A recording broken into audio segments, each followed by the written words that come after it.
Hey everyone, and welcome to another deep dive. Mm-hmm. I always say I love digging into new material. Yeah. And today, we're in for a treat. We've got these super interesting notes Oh. from a med student on public health. Okay. And just flipping through, I can already see Oh. some really fascinating connections they're making between different ideas. Yeah. And I think it'll help us see this whole topic with fresh eyes. Definitely. Now, obviously, we're not med students ourselves. Right. But luckily, we've got an expert here who can break down all the jargon. Absolutely. And make sure we're really understanding all these golden nuggets of wisdom these notes have to offer. Happy to help. Perfect. So let's jump right in. Okay. One of the first things that caught my eye was this abbreviation, Okay. YPLL. Yeah. Years of potential life lost. Ooh.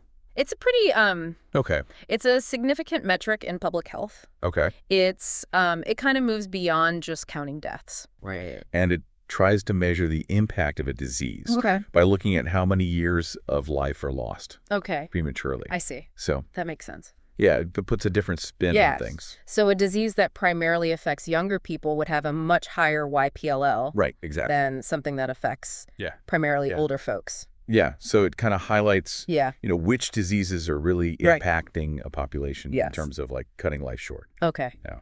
Yeah, it really emphasizes that stealing potential aspect. Right. Yeah, exactly. Okay, so we've got YPLL for measuring years lost. Yeah.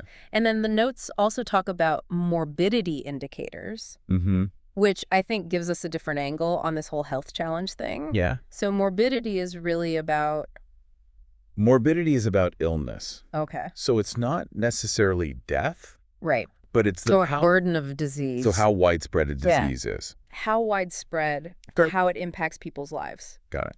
So... And there are different ways to measure it. There are different ways to measure it. So, the notes mention incidence, which is the rate of new cases, and then prevalence, which is the proportion of people who have the disease at any given time. So during a sudden outbreak, like let's say the flu, the incidence would spike up really fast. It would spike up because you'd have a lot of new cases. Right. Right. But the prevalence might not change that much. It might not change. If it's a quick outbreak. Right. If people are recovering quickly. Okay, yeah. Exactly. So different ways of... Different pieces of the puzzle. Yeah. And when you put them together, yeah, you get a clearer picture. Got it. Yeah. The notes also mention hospital attendance rates, like admissions, readmissions. That kind of gives you a sense of how much a disease is, exactly how much it's using up healthcare resources. And they're burdening the system. Yeah. Okay, this next part is interesting. Okay. The notes emphasize this idea of the hidden part of the iceberg when it comes to diseases. Right. What do they mean by that? So a lot of health conditions go undiagnosed or underreported. So the numbers we see, they're really just the tip of the iceberg. Oh, wow. There's a whole... So it's almost like we're only seeing the most. It's kind of like the most obvious cases. Yeah. Yes. That's a bit scary, actually. It is, yeah. So what can we do to get a better... So we need better data. Okay. We need more comprehensive health data collection. Okay. So things like regular health surveys, better reporting systems, and making sure healthcare providers and the public are aware of the importance of reporting. Got it. That can all help us shed light on that hidden part. Wow. So it's really about looking beyond just... It is, yeah. Of those most obvious cases and trying to understand what's really going on. Exactly. Okay, so we've got different ways to measure the impact of disease. Right. We've got to be mindful of the fact that we might not be seeing the full picture. Yeah. Now let's talk about the different ways of thinking about health itself. Okay. The notes list several concepts of health: biomedical, ecological, psychosocial, and holistic. Okay. Can you break those down for us? Sure. So each of those offers a different way of looking at health. Okay. So the biomedical model, okay, it's pretty straightforward. It focuses on biological factors and defines health as the absence of disease. So if you're not sick, you're healthy. Right. Okay. That's the simple. A little simplistic, maybe? Yeah, it can be a bit simplistic because it doesn't always take into account the bigger picture of someone's life. Okay. Right. Then that's where the... And that's where the ecological model comes in. It focuses on the connection between humans and their environment. So it's saying our health isn't just about our bodies. Exactly. It's about the air we breathe, the water we drink, the communities we live in. So everything around us. Everything. It's all connected. That makes sense. And then we have the psychosocial model, which acknowledges that social and psychological factors play a big role. So things like stress levels, social support, even economic status. Economic status, absolutely. Yeah, those can all play a role. Impact health. Yeah. And then the last one. The holistic concept. The holistic concept. Yeah, it brings all those things together. Okay. It sees the physical, mental, social, environmental aspects. So it's really about seeing the whole person. The whole person in their environment. Okay. Yeah. I like that one. It's a good one. It's a very comprehensive way to look at it. It's more nuanced and realistic, I think. Yeah. Yeah. Okay, and then talking about the nuances of health. The notes list, a bunch of different dimensions of health. Right. So we've got physical, mental, social, spiritual, emotional, vocational, and political health. I know, it's just way unusual. I quite understand that one. But when you think about how political factors can affect people's lives, it makes sense. Okay. So access to healthcare policies that influence social determinants of health, even just like the political stability of a region. Yeah, if there's like constant turmoil. Exactly. That could... It can impact mental health, emotional health. Right, and if it's... And even physical health. If you don't have access to food or access to food or healthcare. Okay, I see. Yeah, it's really, it's recognizing how our health is tied to the bigger picture. The bigger picture. The systems we live in. Yeah, okay, that's fascinating. Yeah. So it's really making me rethink my whole definition of health. Right. It's more than just like... It's more than just absence of disease. Yeah. It's about thriving in a very complicated... In a complex world. Yeah, world. Yeah. Okay, next up, the notes talk about the spectrum of health. Okay.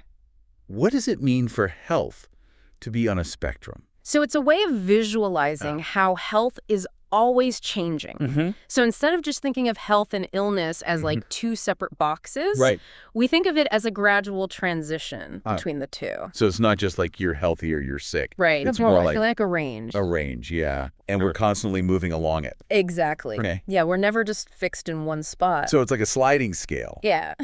And at one end, you've got optimal health, and at the other, unfortunately, you've got death. Right. And we're just kind of like moving. And everything in between. Yeah, along that line. Influenced by so many things. Right, yeah, influenced by our choices. Our choices, our genes, our environment. Our genes, our environment, our circumstances. Yeah, exactly. Okay, so the notes talk about levels of health and degrees of severity of illness. Right. And that really kind of emphasizes that it's not that sliding a scale idea. Yeah. Okay, can you give us a real-world example of how this might play out? So let's say heart disease. Okay. If you have no risk factors and your heart is super healthy, you'd be on the healthier end of the spectrum. Okay. As you develop risk factors, like high blood pressure or high cholesterol, you might move towards the middle. Okay. And then if you're actually diagnosed with heart disease, you're closer to the illness end. Okay. And how severe it is or how well your treatment's working will determine where you are on that spectrum. So it's not like a one-way street. No, it's not a one-way street. You can move back and forth. You can move in both directions. Yeah. Okay. Depending on your choices and your circumstances. Okay, now this is something that really jumped out at me. Okay. The notes emphasize the importance of social determinants of health. They specifically talk about education, occupation, and socioeconomic status. Things that don't immediately scream like health to me. They're not the first things that come to mind. But the notes make some really compelling connections. They do. So, for example, they talk about the fact that there's this if you look at maps... correlation between illiteracy maps and poverty maps and maps of ill health. Wow. They often overlap. So a lack of education can really contribute to... wrap people in a cycle. Yeah, a cycle of poverty and poor health. And ill health, because it limits your choices. Yeah, it limits choices. It limits opportunities. Okay, the notes actually give a really interesting example. The Kerala example. It's a state in India. Okay. And they have really high literacy rates. Okay. Especially for women. Okay. And that correlates with much better health outcomes. Wow. So education really is... Education's powerful. Powerful. Yeah. It's about more than... It's more than knowledge. Like more than knowledge. It's about empowerment. Empowerment and opportunity. Opportunity, exactly. Okay, so we've talked about education. Mm-hmm. What about occupation? Right. So the notes point out that having a job... contributes to well-being. Okay. And it's not just about the money. It's about having structure in your life. Okay. Social connections. Right. A sense of purpose. Those are all things Those are all that can really impact... mental health. Yeah. And on the other hand, unemployment can lead to... Yeah, it can lead to loss of self-esteem. Self-esteem. All of which can impact health. Okay, so it's really more than just a paycheck. Yeah, it's more than just a paycheck. It's all these other things. It's about how it makes you feel about yourself. And then the last one was socioeconomic status, which is kind of this umbrella term that includes income, education, occupation. Social standing. Social standing, yeah. Okay. And all of those things can impact your access to resources, your ability to make healthy choices. Yeah, even the quality of healthcare you receive. Yeah, if you're struggling to put food on the table. Yeah, if you're worried about your next meal. You're not really thinking about... You're not thinking about... Going for a run. Going for a run and buying organic produce. Buying the healthiest option at the store. Yeah. Right? Yeah. So all of these... So all these things are interconnected. Yeah. And they can lead to big differences. It's really a message about the need to address... It is. Yeah. Inequalities. It's a call for more equity and justice. Okay. These notes are blowing my mind. It's a lot to think about. Now let's talk about disease control and prevention. Okay. The notes mention that sometimes the goal isn't necessarily to completely eliminate a disease, but to just kind of control it, keep it at an acceptable level. Yeah, it's about... Okay, but it's kind of finding that balance. A balancing act between eradication and just control. Yeah. Okay. So you're not always aiming for complete eradication, but you're trying to manage the disease. Yeah. So it's not... So it's no longer a huge threat. Yeah. So it's not a major public health threat anymore. Okay, so the notes talk about different levels of prevention. Right. Primordial, primary, secondary, and tertiary. Okay, so primordial prevention, that seems like it's about... Primordial prevention! Really stopping a problem before it even starts. It's about preventing those risk factors from developing in the first place. So like encouraging healthy eating. Exactly. Activity. And promoting healthy diets. Yes, so that people don't physical development. Get heart disease in the first place. To deal with heart disease later on. Yeah, it's like setting the stage for a healthier life. Okay, what about primary prevention? So primary prevention is about preventing the disease itself. Okay. So like vaccinations are a good example. Vaccinations. Yeah. You're preventing people from... You're preventing infection in the first place. Okay. Yeah. And then secondary prevention. Secondary prevention focuses on early detection and treatment. Okay. So you're trying to catch the disease early. Yeah, like cancer screening? Yeah, like cancer screening. Trying to catch it before... Exactly. You want to... It really spreads. Catch it early so you have a better chance of curing it. Got it. And then... And then tertiary... Tertiary prevention. Tertiary prevention is all about managing existing conditions to prevent complications and improve quality of life. Like someone's already got the disease. Right. They already have the disease. But you're trying to prevent it from getting worse. You're trying to manage it so it doesn't get worse. Yeah. Okay, so like... Yeah, like cardiac rehab after a heart attack. Okay. Or physical therapy after a stroke. Okay. Those are examples so it's really of tertiary prevention. It's about providing support. It's about support and care. Yeah. Yeah. Okay, now this is interesting. The notes say that social therapy is important for disease control. What do they mean by social therapy? So it's kind of going back to those social determinants of health. Yeah. You know, medical interventions are great. Yeah.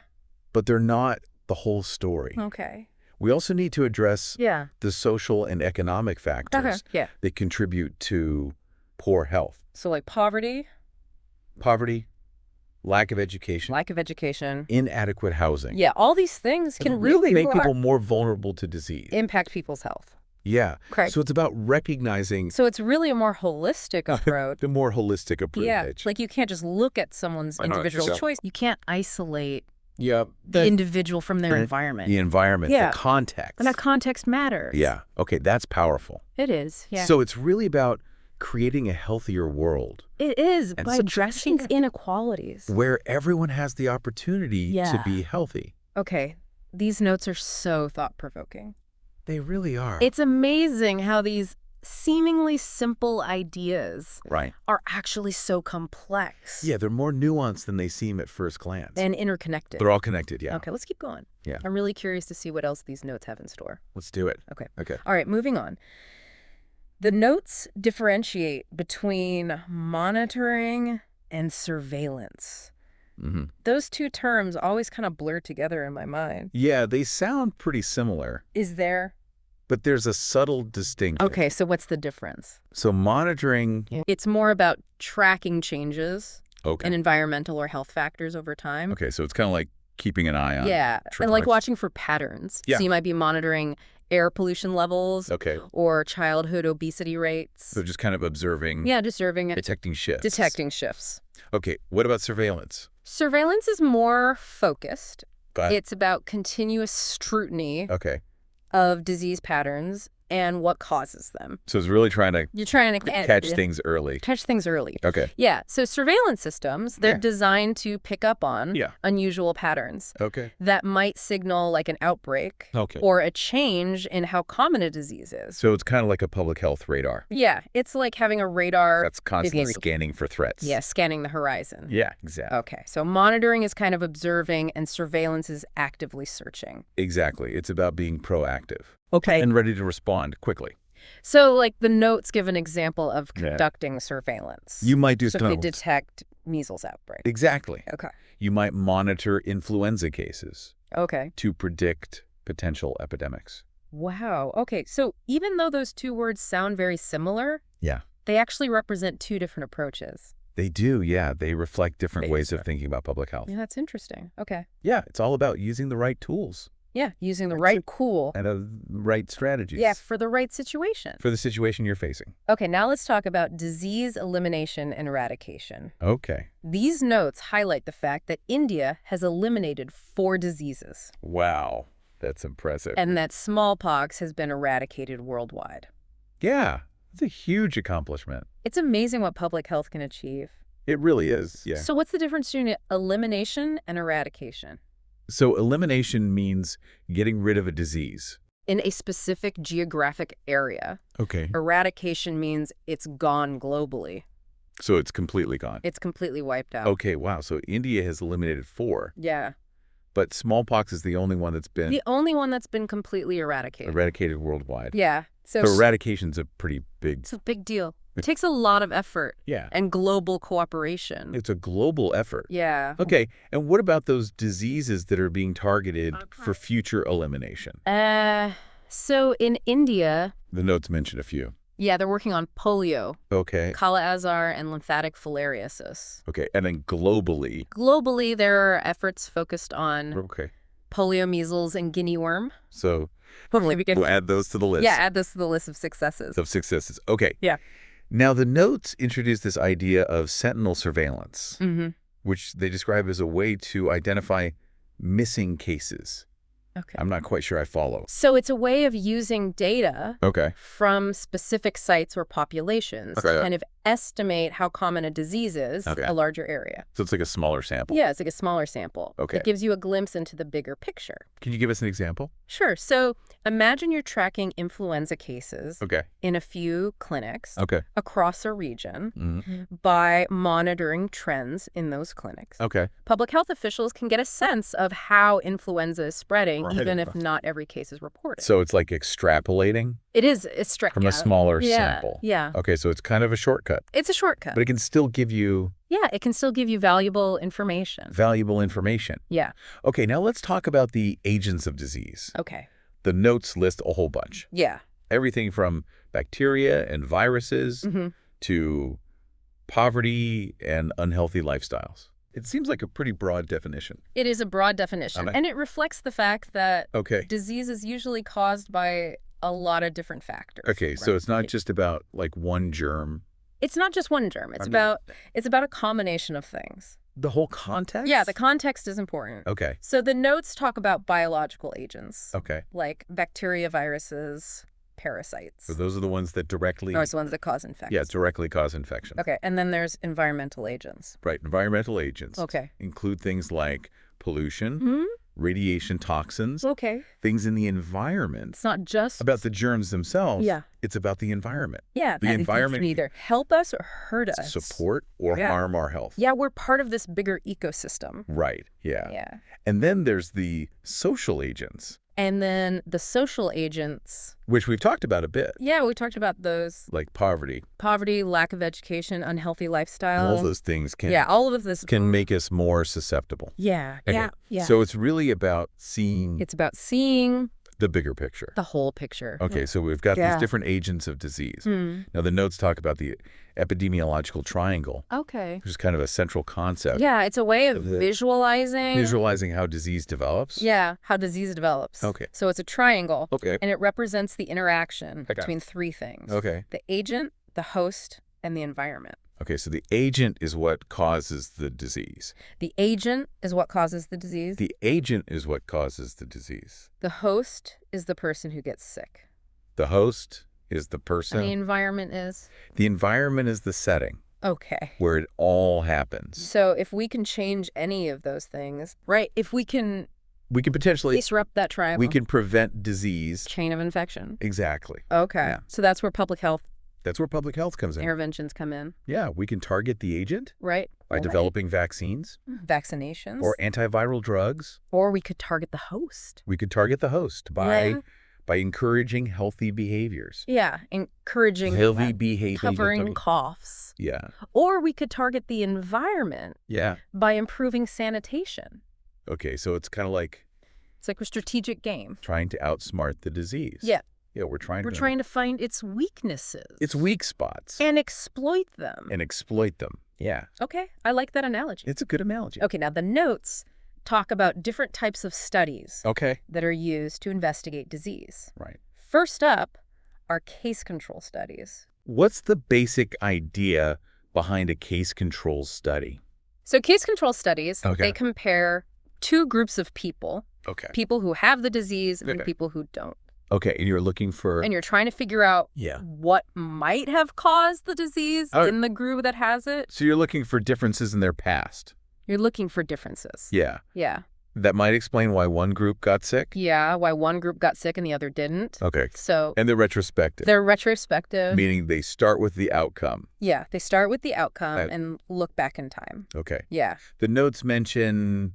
so there are advantages and disadvantages. Advantages and disadvantages. Okay. What are some of those? So they're really good for studying rare diseases because it's hard to find enough cases for other types of studies. Okay. And they're also good for investigating multiple exposures. But they can be prone to bias because people's memories aren't perfect. Right. And it can be hard to prove that the exposure happened before the disease. Okay. So they're a good tool. They're a good tool. But you have to be mindful. But you have to be careful. Of the limitations. Yeah. Okay, what about cohort studies? So cohort studies, they're a little different. Okay. Instead of starting with the disease, they start with a group of people who share a common exposure. Okay. And then they follow them over time. Okay, so you're actually watching to see. Yeah, you're watching to see. If they develop the disease. If they develop the disease. Okay. So unlike case control studies, cohort studies are prospective. Okay, so they're starting to start with the exposure. And follow people forward. And they're going forward. Yeah. Okay. So it makes it easier to show. Yeah, so you can actually see that one thing came before the other. The exposure came before the disease. Okay, and they're good for studying. Yeah, they're good for studying exposures. Long-term exposures. Like smoking. Yeah, like smoking. Or environmental pollutants. Pollutants. Right. Okay, and the notes explain this concept of relative risk. Which is a way to measure the association. Right. Relative risk tells you how much more likely someone is to get the disease. If they've been exposed. If they've been exposed to a certain factor. Okay. Yeah. So it's kind of like putting a number. Yeah, it's putting a number. On that strength of the connection. On the strength of that association. Okay, now let's talk about the gold standard of medical research. All right. Randomized controlled trials. Randomized controlled trials, or RCTs. Or RCTs. Yeah. What makes these trials so special? So RCTs are considered the gold standard because they're designed to be very rigorous. Okay. So they involve randomly assigning people go to either a treatment group or a control group. Okay. And that random assignment. Right, so it's like flipping a coin. Yeah, it's like flipping a coin to decide who gets the new treatment and who gets the standard treatment. And that helps eliminate... Or a placebo. Okay, yeah. Yeah, it helps eliminate bias. Okay. And make sure the groups are comparable. Okay. Yeah. And then there's also this idea of blinding. And then there's blinding. Okay, which means... So either the participant or the researcher. Yeah, either the participants, the researchers, or both. Don't know. Don't know who's getting what. Who's getting what. Yeah. And that also helps to eliminate bias. That helps reduce bias. Okay. Yeah. So it's really about controlling for as many variables. Yeah. It's about controlling for as many variables as possible to make sure the results are accurate. So that you can really see Yeah. if the intervention really is actually working. If the treatment is working. Okay. And there are different types. There are different types of RCTs. Okay. So you have clinical trials, which are the most common. Those are the ones that test new drugs or treatments. Okay. For example, you might have a clinical trial testing a new chemotherapy drug for cancer. Okay. And then you have preventive trials, which focus on preventing diseases. So like a vaccine trial. Yeah, like a vaccine trial. Okay. And then you have risk factor trials, which try to modify risk factors. Okay, so like a lifestyle. Yeah, like a lifestyle intervention to reduce the risk of heart disease. Okay, so RCTs can be used for... They can be used for a lot of different things. Yeah, a lot of different things. Yeah. Okay, switching gears a bit. Okay. The notes outline steps for investigating outbreaks. Yeah. Which seems super important. It is important to act quickly. Yeah, like public health. Yeah, when there's an outbreak. Detective work. You need to act fast. Yeah, okay, so what are the steps? So the first step is to confirm that there's actually an outbreak happening. Okay, so you're seeing an unusual... Yeah, you're seeing more cases than expected. Yeah, increasing cases. Yeah. Okay, and then... Then you need to define and identify cases. Okay. So you need to figure out what counts as a case. Okay. And then find all the cases. So being really specific. Got to be specific. About who has it. Yeah. Okay, and then... And then you describe the outbreak in terms of time, place, and person. Okay, so you're looking at when the cases... Yeah, so when they're happening. Where they're happening. Where they're happening. And who's getting sick. Yeah, who's getting sick. Okay, so you're kind of creating... Yeah, you're creating a profile. A profile of the outbreak. Of the outbreak, okay. Yeah. And then you use that information to develop hypotheses. So you're trying to come up with ideas? Mm-hmm. Yeah, you're trying to figure out... About the source. Yeah, what's causing it. And how it's spread. And how it's spreading. And then you test those hypotheses. And then you test them by gathering more information. Okay, so like lab tests. Lab tests, interviews. Interviews, environmental inspections. Okay, so it's really like... It's like a scientific investigation. Scientific investigation. Yeah. Okay, and then... And then once you figure out the source... Once you've... And the mode of transmission... Yeah, you figured it all. You implement control measures. Okay. So you might isolate? Yeah, you might isolate cases. Quarantine contacts. Vaccinate people. Improve sanitation. Right. Yeah. You're trying to stop the outbreak. So you're really in a race against time. It's a race against time. To contain the outbreak. Yeah. Okay. And communication is important. Right. Yeah. You have to... Keep people informed. Keep people informed. And also, and build trust. Build that trust. Yeah. Okay, so it's really a combination of... It's a combination of... Science and... Action. Action. Okay. Let's talk about disinfection. Okay. The notes mention two types. Okay. Concurrent and terminal disinfection. Yeah, so these are two different ways... What's the difference? ...of controlling infection. Okay.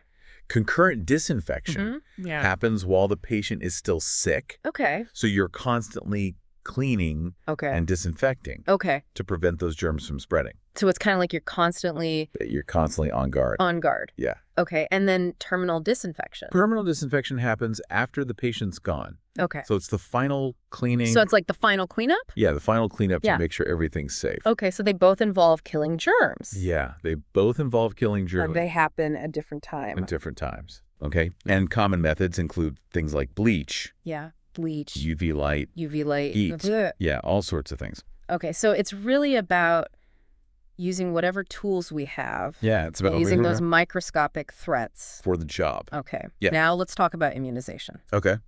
The notes have a lot to say about vaccines. Yeah. They talk about the benefits and also the potential hazards. And the potential hazards? I've got to admit, I always get a little nervous. Yeah, it's understandable. When I see those lists of... Are you a little hesitant? Yeah, potential side effects. Yeah. Okay, so how do we balance those risks So the risks are usually very small. Okay. And the benefits are huge. Okay. Vaccines have saved countless lives. Right. They've prevented so much suffering. So much disease and suffering. Yeah. Okay. But it's important to acknowledge. And they work because of herd immunity. Yeah, they work because of herd immunity. Yeah. Which means if enough people if enough people are vaccinated, it protects those who can be the vulnerable ones. Yeah.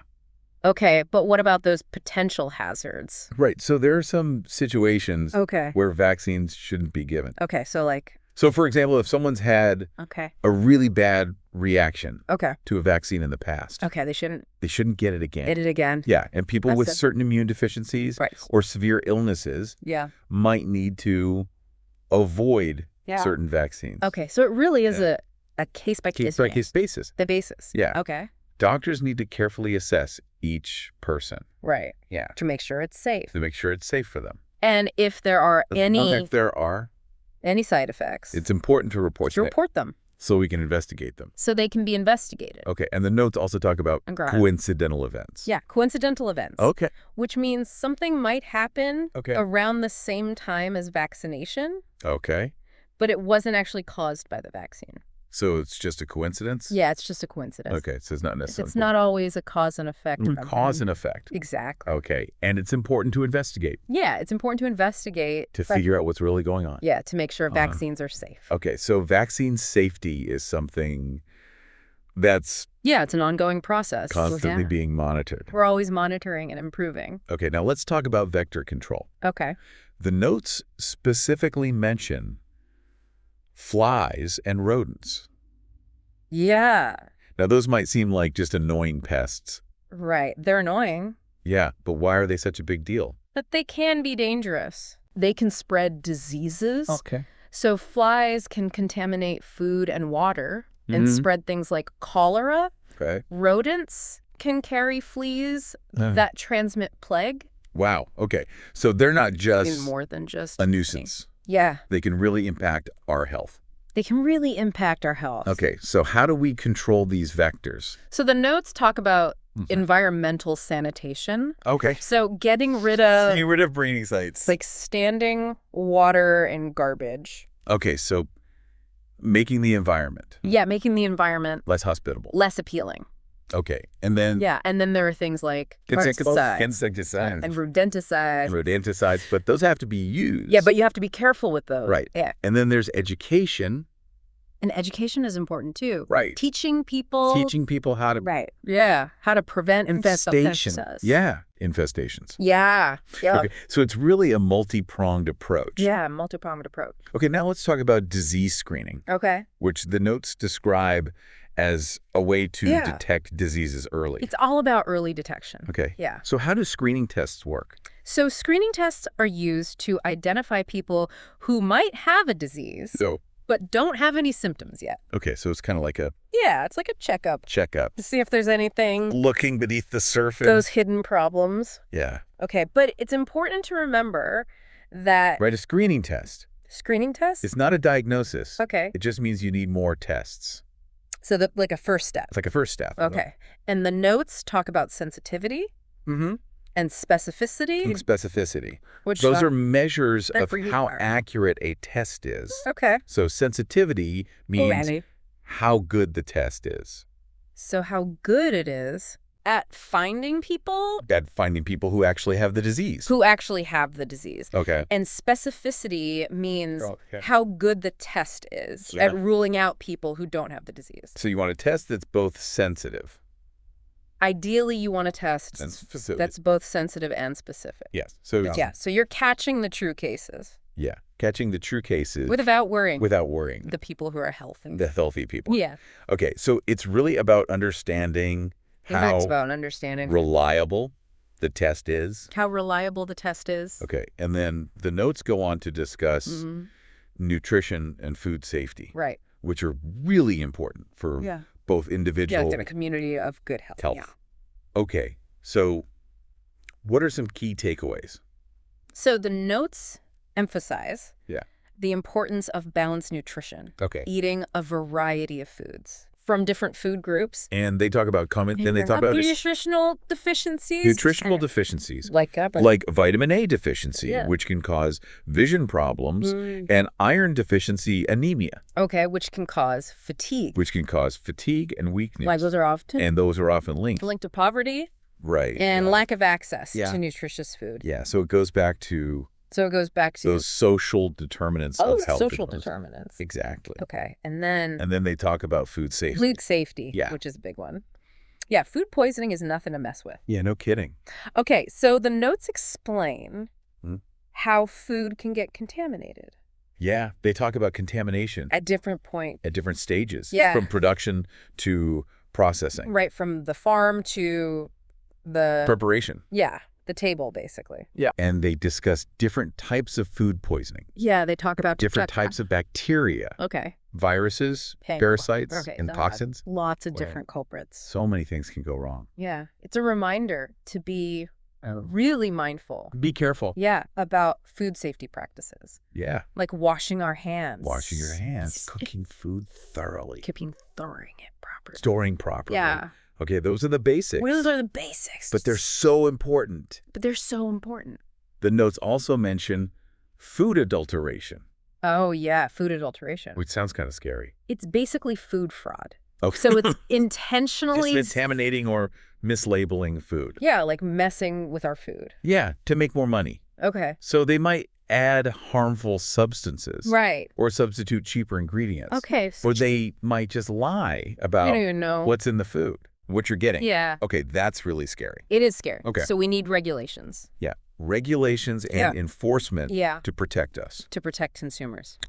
Okay, let's switch gears now and talk about environmental health. Okay. The notes cover things like water quality, air pollution, waste management. Right, all these things. It's a reminder that our environment our environment really impacts our health. Can have a huge impact. Okay, so let's start with water quality.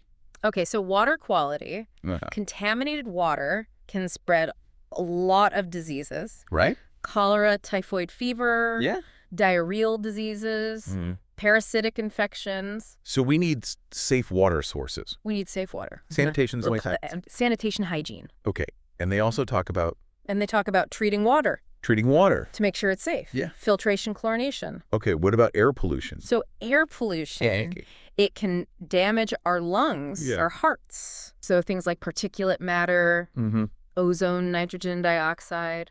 Those can trigger asthma attacks. They can trigger asthma. Okay. Worsen respiratory problems. Right. Increase the risk of heart disease. Wow. Okay, so we need to reduce emissions. We need to. Improve air quality. Reduce emissions, yeah. Okay. And lastly, waste management. Waste management. Okay. Improper waste disposal. Yeah, that can create all sorts of problems. Hazards. Yeah, it can spread diseases. Contaminate the environment. Okay, so we need to have... So we need good... proper waste collection. Treating and disposing of waste. Okay, these are all really important. They are, yeah. Parts of environmental health. They are. Okay, so we've talked about biological agents, environmental agents, and now the notes specifically mention social and behavioral factors as being major influences. Yeah, we keep coming back to this. It's a really important theme. On health. Yeah. And we've talked about how social factors... Those social factors, poverty, education, access to health care, social support. So it's not just about... Yeah, all of those things. Can influence our health. It's about the environment. Yeah, our environment shapes our choices. Or the circumstances. Yeah. And then we've got the behavioral factors. And then the behavioral factors. Those are the things we have some control over. Like diet, physical activity, alcohol use. Okay, so it's really about understanding that... It's about understanding that both of these things. That both individual choices matter. Yeah.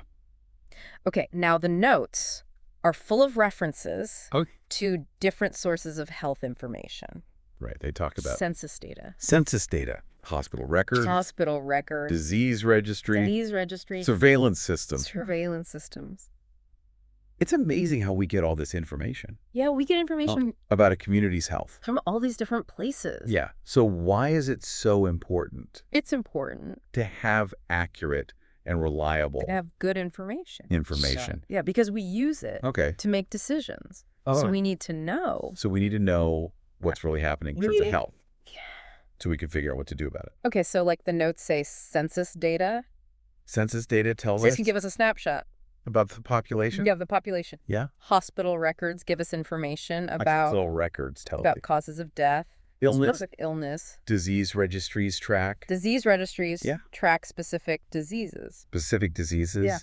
And surveillance systems help us. Surveillance system? To monitor. Help us monitor. Outbreaks. Outbreaks. Yeah, so it's like all these pieces of the puzzle. Yeah, we're putting all the pieces together. And together. Yeah.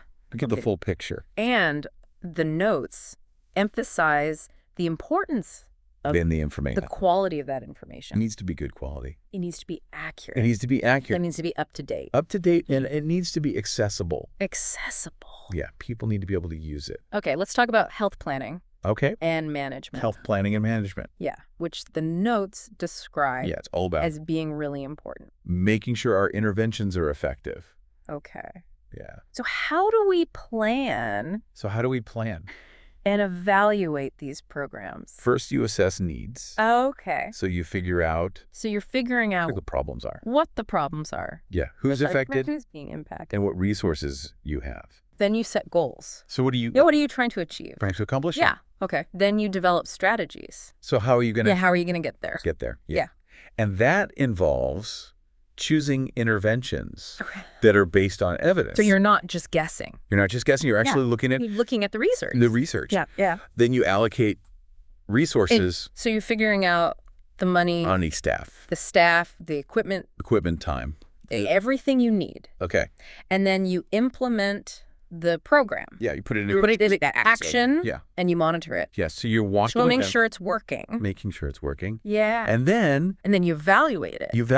Yeah. You see if it's been successful. If it's achieved its goals. Okay. Yeah. So it's a very systematic process. It's a systematic process. Okay, let's talk about genetics. Okay. The notes discuss genetic diseases. Right. And their prevention. Yeah. So our genes can influence our health. So they give examples like. They do, yeah. Cystic fibrosis. Sickle cell anemia. Sickle cell anemia. Those are caused by mutations in our genes. Yeah. And they can be. They can be inherited. Yeah, passed down from parents to children. From parents to kids. But it's important to remember that. Genes aren't everything. Yeah. Right. Environment. Our environment and our lifestyle. Also play a role. Okay, and the notes mention genetic counseling.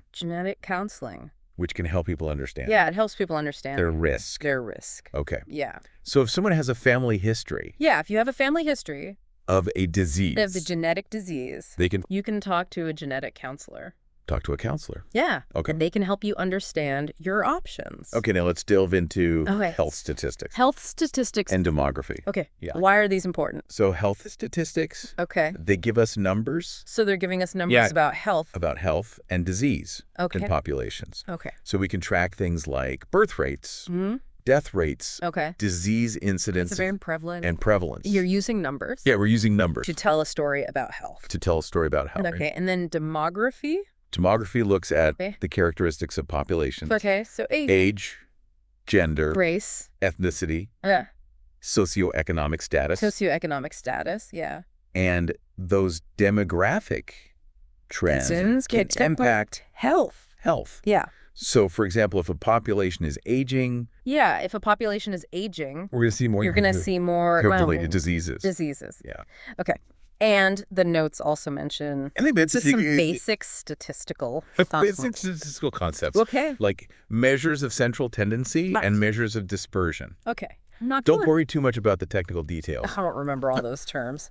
But basically, these tools help us make sense of data. Yeah, that we need to understand statistics. We need to understand statistics to understand health. Okay, let's move on to reproductive and child health.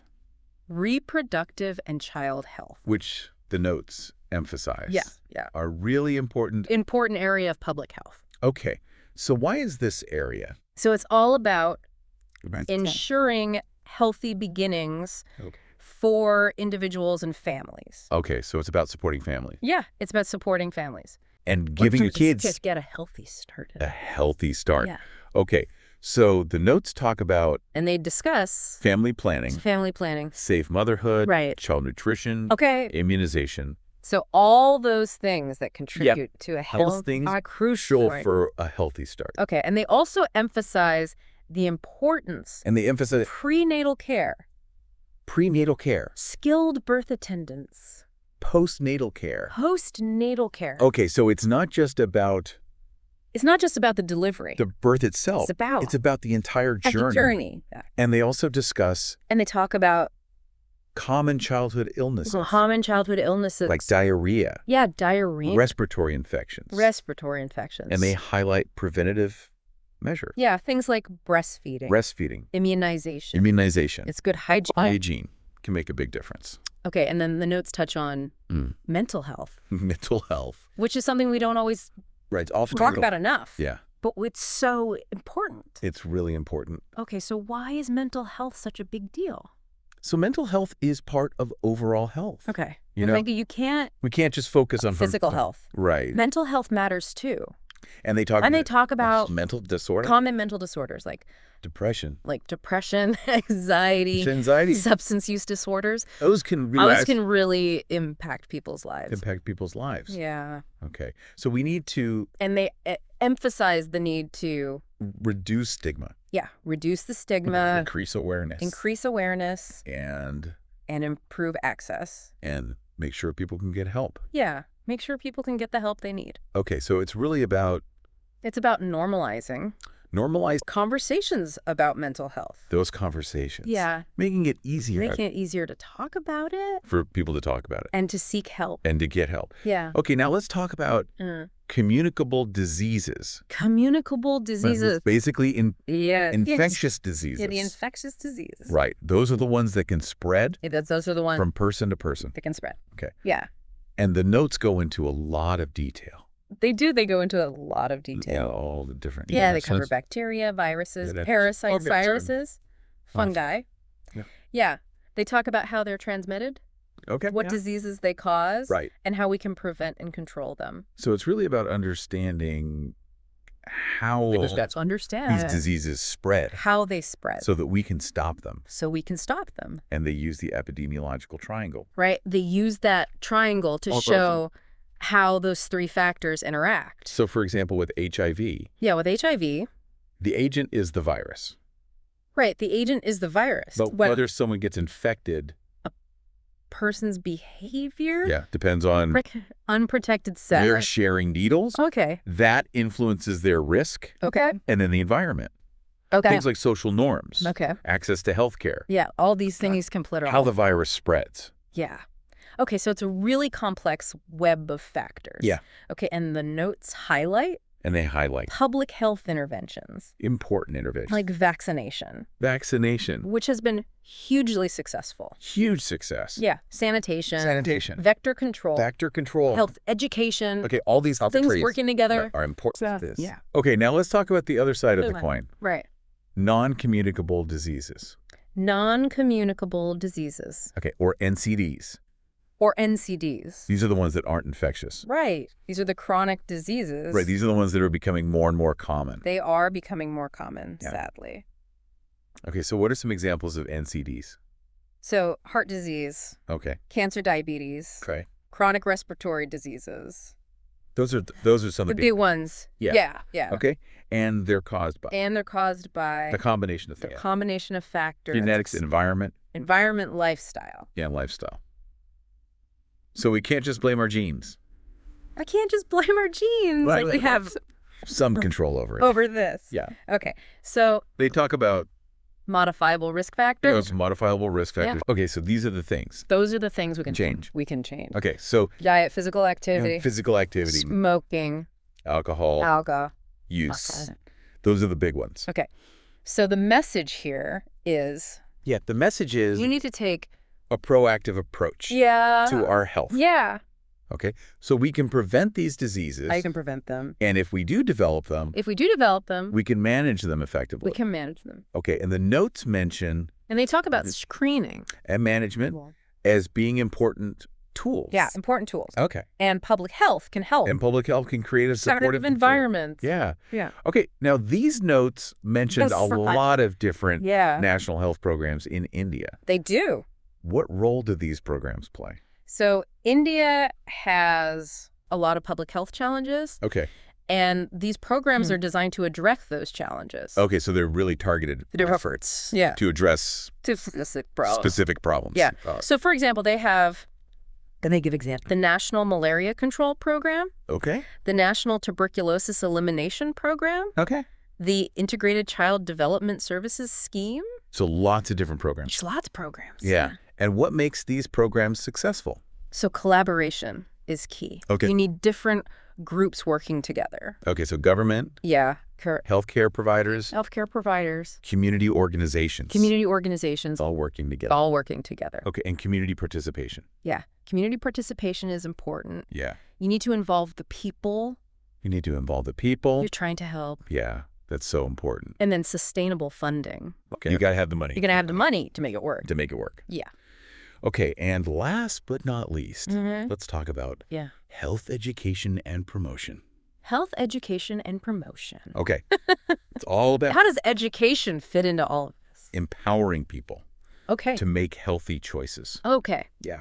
So it's about more than just... It's more than just... giving people information. It's about... It's about motivating them. Motivating them to change their behavior. Okay. And the notes talk about... So they talk about different methods. Yeah. Like counseling group discussions, mass media campaigns. Okay. Community mobilization. So lots of different ways. Lots of different ways to reach people. To reach people. Yeah. Okay. But it's important to... Make sure... Yeah, make sure your messages are tailored to the audience. Yeah, tailored to the audience. Yeah. Okay, wow. These notes have been... It's been a long journey. A whirlwind of information. Like a fascinating one. It's amazing how these simple notes... It's amazing how much is packed in there. Cover so much ground. Yeah. Yeah. Yeah. So for you... So for me... What's the biggest takeaway? The biggest takeaway is... Like, if you could just tell our listener one thing. It's how connected everything is. Okay. You know, we keep talking about... Health isn't just... social determinants of health. But your individual choices. It's a reminder... Right. That our health is influenced by... Yeah, it's about the whole context. So many things. Yeah. Our choices are important. Okay. But we also need to think about... So we need to think about... The bigger picture. The bigger picture. Yeah, the systems. Okay. The structures. Yeah, and public health is about... Public health comes in. Addressing those. Yeah, it's about creating... Bigger picture issue. A world where everyone has the opportunity to be healthy. Okay, so it's really about creating a healthier society. Creating a healthier world.